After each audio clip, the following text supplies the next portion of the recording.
Igor Stravinsky is one of the most remarkable musicians, not just of the 20th century, but of all time.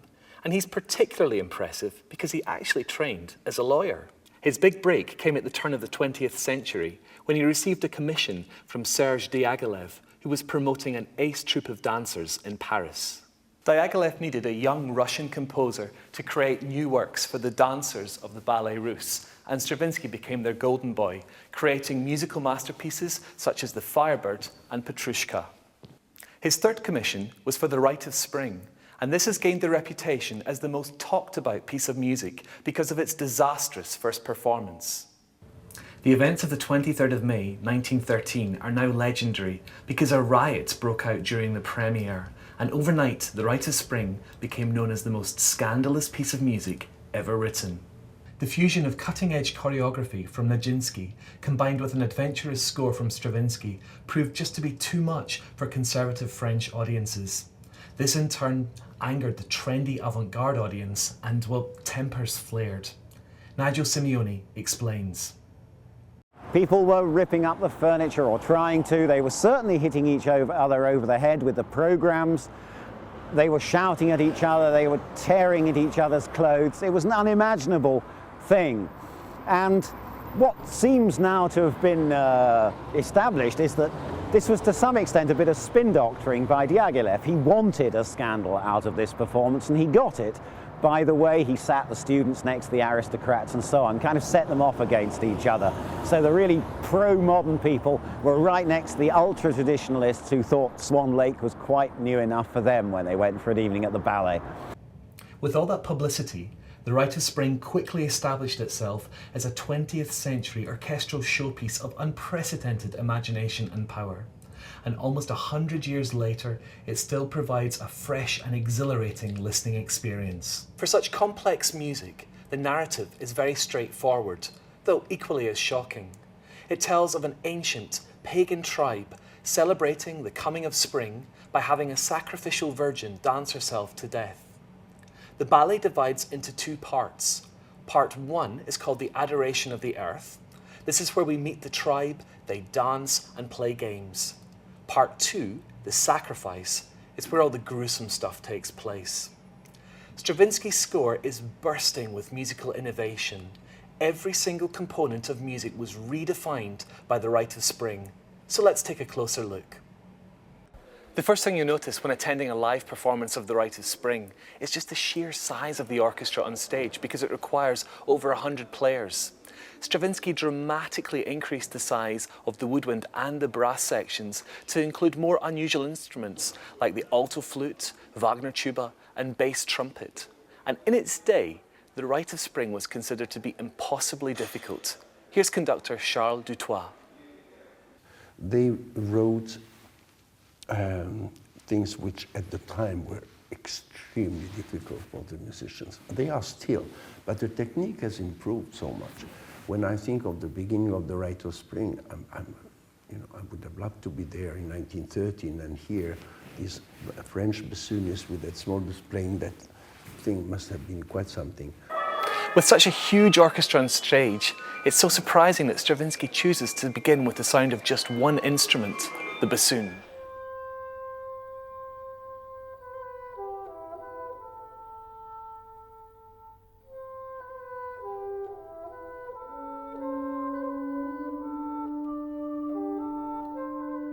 This music became the most famous bassoon solo in the orchestral repertoire. But at the first performance, the audience weren't even sure which instrument was playing. In fact, it even baffled fellow composer Camille Saint-Saëns, who's quoted as saying, "If that's a bassoon, then I am a baboon." Stravinsky aimed to create the sound of a primitive wind instrument by having the bassoon play very high at the top of its register. And he took this Lithuanian folk melody as his inspiration.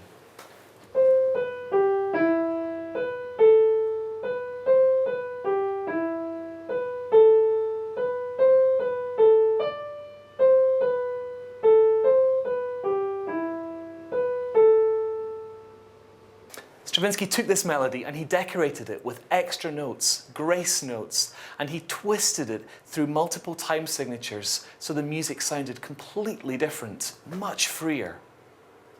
This style of playing is then adopted by the other woodwind instruments. Stravinsky throws them all together with their sounds overlapping into highly organised chaos. He describes this as the awakening of nature, the scratching, gnawing and wiggling of the birds and beasts.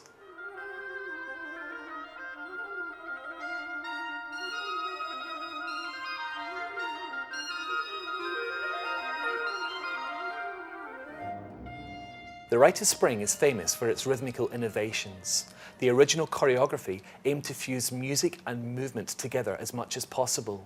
But Stravinsky's irregular and unpredictable rhythms provided not only a physical test for the dancers, but a mathematical challenge as well.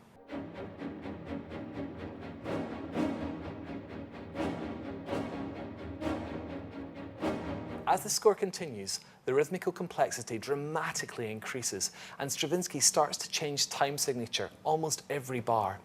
This makes the music almost impossible to second guess and required a whole different style of playing from the orchestra and a whole new level of control from the conductor. When I saw the pocket score of the Rite of Spring in front of me, it was just like today for me reading Chinese. You know, I couldn't imagine how one could read that in the small size, very black with small notes. When Stravinsky's harmonies were first unleashed, they were so fresh and so modern that even musicologists believed his note choice to be totally random. But that's absolutely not the case, as Stravinsky's harmonies are intricately constructed. One of the most innovative harmonies is the augur's chord. Peter Hill tells us more. That chord that's sort of punched out by the strings playing with down bows and with accents put in by the horns, that's got this dominant seventh of E flat in it on top against a chord of E major. So it's the two perfectly ordinary chords, if you like, but it's the way they're put together that gives you that biting dissonance. So we have two perfectly normal chords, which when combined make a sound full of tension. The stunning new textures that Stravinsky created at the turn of the 20th century have influenced every composer who followed him. Even today, especially in movie soundtracks, the influence of the Rite can't be ignored. For instance, in this next extract, at the beginning of part 2, is this an ancient tribal land, or have we arrived in a galaxy far, far away?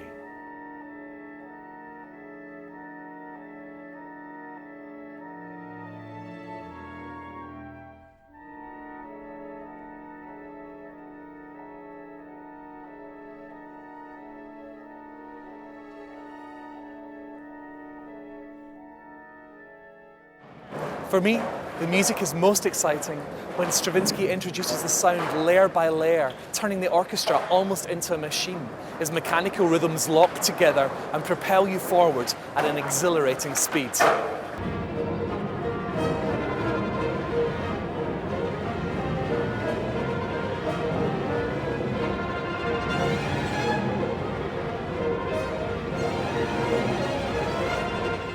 The Rite of Spring is the ultimate concert experience. The music is so radical, so adventurous, and so colourful that Stravinsky totally redefined the possibilities of orchestral sound. And every piece of music that's followed has been judged by Stravinsky's new standards. Let's just hope the audience tonight behave themselves.